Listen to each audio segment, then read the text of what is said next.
নতুন সরকার আগামী অর্থবছর থেকে হয়তো মোটরসাইকেলের উপর কর আরোপ করবে। 110 সিসির উপরে যে সকল মোটরসাইকেল আছে তাদের উপর কর আরোপ করা হচ্ছে। কেউ 2000, কেউ 5000, কেউ 10,000 টাকা বছরে দিতে হবে।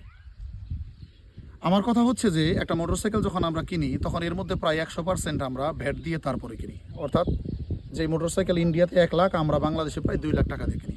সরকারকে আমরা একবার ভ্যাট দিলাম। এরপর যখন এটার কাগজপত্র করতে হয়, কাগজপত্র করার সময় সরকারকে আবারও ভ্যাট দিতে হয়। সেখানে আমরা ভ্যাট দেওয়ার পরে যে কাগজপত্র করার পরে সেটাকে আবার রিনিউ করতে হয়, আবারও ভ্যাট দিতে হয়। তো সরকারকে আমরা 2বার ভ্যাট দিলাম। তারপর আবারও মোটরসাইকেলের উপর ভ্যাট কার্যকর করা হচ্ছে। অর্থাৎ একটা জিনিসের উপর জনগণকে 3বার ভ্যাট দিতে হবে।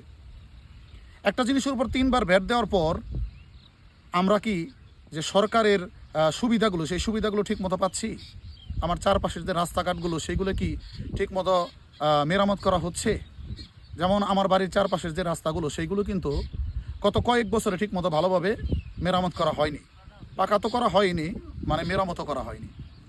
আবার আমরা যদি শিক্ষা খাত দেখি, শিক্ষা খাতে বাংলাদেশে এই সরকারি স্কুলগুলোতে ঠিকমতো আমরা লেখাপড়া পাই না। প্রাইভেটে গেলে লেখাপড়া পাওয়া যায়, কিন্তু সরকারি স্কুলগুলোতে লেখাপড়া নাই। আপনি স্বাস্থ্য খাতের কথা চিন্তা করেন, সরকারি হসপিটালগুলোতে চিকিৎসা নাই। ওই একই ডাক্তারের কাছে আপনি যদি প্রাইভেট যান, বাইরে যান, তাহলে চিকিৎসা আছে। তাহলে সরকারি আমরা কোনো সুযোগ সুবিধা ঠিকমতো পাই না, কিন্তু একই জিনিসের উপর 3বার ভ্যাট দিতে হবে, এটা কোনো কথা? বর্তমান সরকারের এই যে সিদ্ধান্তকে আমি তীব্র নিন্দা এবং প্রতিবাদ জানাচ্ছি, এই সিদ্ধান্তের বিপক্ষে।